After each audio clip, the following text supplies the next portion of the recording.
In the world of college sports, we saw the Carolina Tarheels, UNC. Their athletic director, Bubba Cunningham, posted a letter on their website yesterday about what their plans are for revenue sharing this upcoming year. So only 4 sports are going to be getting money of revenue sharing for UNC this year. Football, men's basketball, women's basketball, baseball. Now, part of the House versus NCAA settlement, which, by the way, the House is the last name of a person. It's not the House of Representatives versus the NCAA. It's just a heck of a coincidence. It just happens to be like, wait a second. Especially since the NCAA has been lobbying so much on Capitol Hill for federal regulations and all that stuff. So part of that House versus NCAA settlement was payments to former players, as well as the revenue sharing possibility now for schools up to $20.5 million this year. That can increase by 4% each over the next several years as part of this settlement, where schools can directly share their revenue and pay athletes directly. Now, up to $20.5 million. UNC again announced 4 sports they're going to share revenue with. They sponsor 28, but 4 sports they're going to share revenue with. Football, men's basketball, women's basketball, baseball. Now, football, men's basketball, women's basketball, they drive the lion's share of revenue in college athletic departments. Particularly football, followed by men's basketball. Women's basketball generally is third for most schools.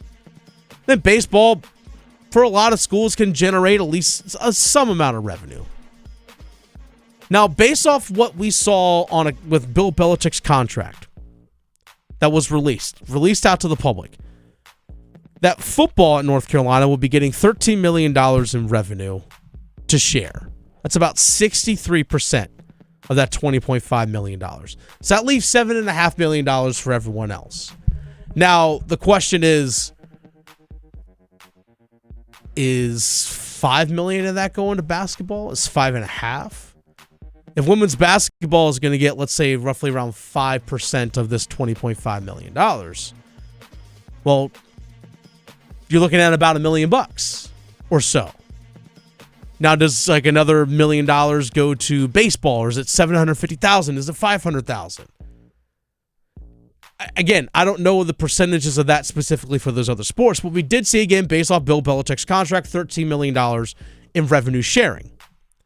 Now, let's keep in mind that athletes can still generate money off third-party NIL deals. For example, if there's a really high, like Caleb Wilson, North Carolina basketball, right? Highly touted recruit, one of the top guys in the country coming in, 5-star kid. Let's say, for example, Powerade or Gatorade wants to strike a deal with him. Hey, be in a couple commercials, do some photo shoots and things along those lines, do some social media stuff, and he strikes a deal with Gatorade or Powerade or whomever. He can do that on his own, outside of what he's going to be getting paid directly from the school. So there is still that. Now you got to go through the whole NCAA's, like their whole clearinghouse thing and all that kind of stuff. That's a different conversation. But 4 sports, football, men's basketball, women's basketball, baseball, that North Carolina is going to be sharing money with. That 4 sports is not unique to just North Carolina. For example, Ohio State is just going to be sharing money with 4 sports. We've seen some schools announce like 5 or 6. Now, not every school has announced what their plans are. We haven't heard from NC State, Duke, Wake, Charlotte, ECU, App. We haven't heard from some of these other schools. But just because you aren't sharing revenue with your other sports doesn't mean other sports are going to be left behind. No revenue sharing at North Carolina for women's soccer or women's lacrosse, who just won national championships. Field hockey, a team that's won 5 of the last 7 national championships. I know they did not win it this past year, but still 5 of the last 7 titles. That doesn't mean those athletes aren't going to be getting money. Let's not forget, again, players can receive money outside of the revenue share through other NIL deals. And my guess, based off a couple of people that I talked to, that those sports that I just mentioned, women's soccer, women's lacrosse, field hockey. I'll even include men's soccer, like men's lacrosse, track and field, all these other sports that they're probably already taken care of with third-party outside NIL deals that can still be possibly funneled through their collectives, that I think these athletes are going to be taken care of financially in terms of like, hey, look, you're not going to lose anything, all right? Now, one way to help athletes is the fact that there are roster limits now for each sport that are going to take effect, but there are also no scholarship limits. So athletes that are on partial scholarship can now receive full rides. I think there's a misconception or a little bit of a misperception here, Victoria, when it comes to college athletics. Not every athlete is on a full scholarship. Now, there are sports that are known as head count sports. We're talking football, men's and women's basketball. I think it's women's tennis, women's volleyball, and I think women's gymnastics. They're known as head count sports. So if you receive a scholarship, full ride. Full ride. No half, no breaking up, full ride.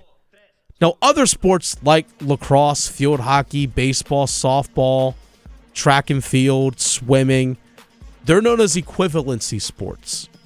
So I'm going to use Victoria, you're a swimmer, right? I did.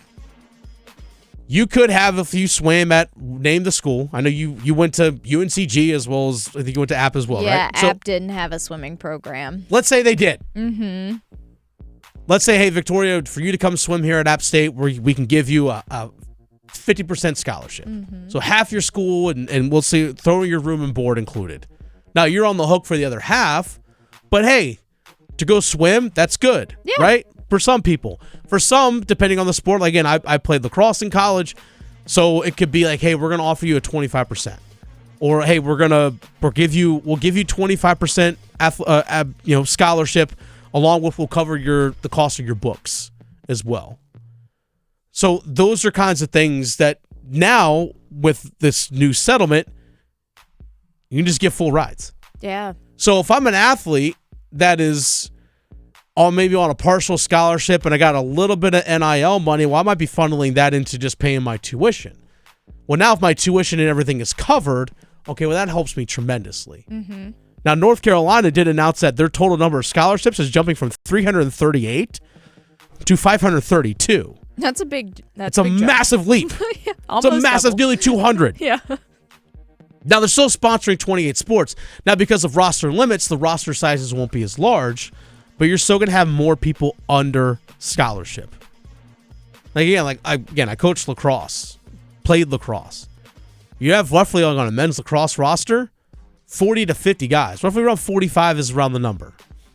I could put possibly all 45 of those guys on scholarship. That helps me a ton in recruiting. And if I'm an athlete, that helps me a bunch as well. So those are all things we have to keep in mind when it comes to what these schools are going to be decided to do. Everyone's trying to figure it all out on the fly. No one really knows. Schools have an idea, but Bubba Cunningham did mention that, hey, you know what? We're going to just relook at this annually. If we got to give more to basketball, we got to give more to football. If we got to give, hey, you know what? We got to give more to our soccer and lacrosse teams, whatever it might be. Now, again, those programs, like, again, at North Carolina, like women's soccer and some of these others, are so well established as teams that, again, they can get outside NIL deals and still be perfectly fine and not lose money that they've made in the past in terms of NIL and just keep doing what you're doing. Yeah. And that's what now, as an athletic department, that means I can put more money into basketball, whatever these things might be. Now, we'll dive a little bit more into how North Carolina and NC State, Duke, Wake, and all these other schools can generate revenue outside of what they traditionally have been doing. I think there's also a little bit of a misperception, Victoria, when it comes to scholarships in college athletics. The school still gets paid that tuition money. The athletic department has to raise that money to cover the costs of the scholarship. Right. So I got to pay. Basically, the school has to. I'm saying, I take this back. The athletic department has to pay the school. They just don't walk down to the registrar's office and go like, all right, Victoria Vodenecker, she's a swimmer. All right, let's just go ahead and make her balance $0. Right. All right, you're good to go. We'll go ahead and head to class. Gotta come No, from no, no, no, somewhere. no, no, no, no, no. The athletic department has to take a check on over to the registrar's office and go like, this is for Victoria Vodnecker. Mm-hmm. Here's her scholarship and tuition money for this year. All right, cool. Check clears. All right, you can go to class now. Now you can play. North Carolina, the school still gets their money. It's up to the athletic department to raise that money to cover the cost of the tuitions. It's not just as simple as, again, going down to the school business office and go, yeah, I just need you to put a 0 right there. Mm-hmm. Yeah, you It's can't not use that how it tactic works. at like a bar or something. Be like, yeah, so I kind of paid my tab. Just put a 0 there. Yeah, exactly. Like, or just like, hey, look, you know, your money's no good here. Like, just take the Right. drink and go. Right, Like, that's yeah. not how that works. No. The school or the athletic departments have to raise the money to pay the school. It's weird how it works. Athletic departments essentially work as their own like small businesses that they have to get and go again, pay the money to the school. That's a misconception by a lot of people. It's like, well, okay, just your full scholarship now. Oh. Yeah, that money's got to come from somewhere. Someone still has to pay that tab. So yeah, North Carolina, 4 schools are getting money from revenue. Or 4 sports are getting money from revenue. We'll see if it pays off. They'll look at it again annually. We'll see how the money all gets divvied up. I'm curious to see, Victoria, if there are some schools out there that are like, look, we're giving it to 3. Mm-hmm. Football, basketball, or men's basketball, women's basketball. That's Right. it. Yeah. I would have, and it would not shock me one bit. No. Mm-mm. Would not surprise me at all. Nope.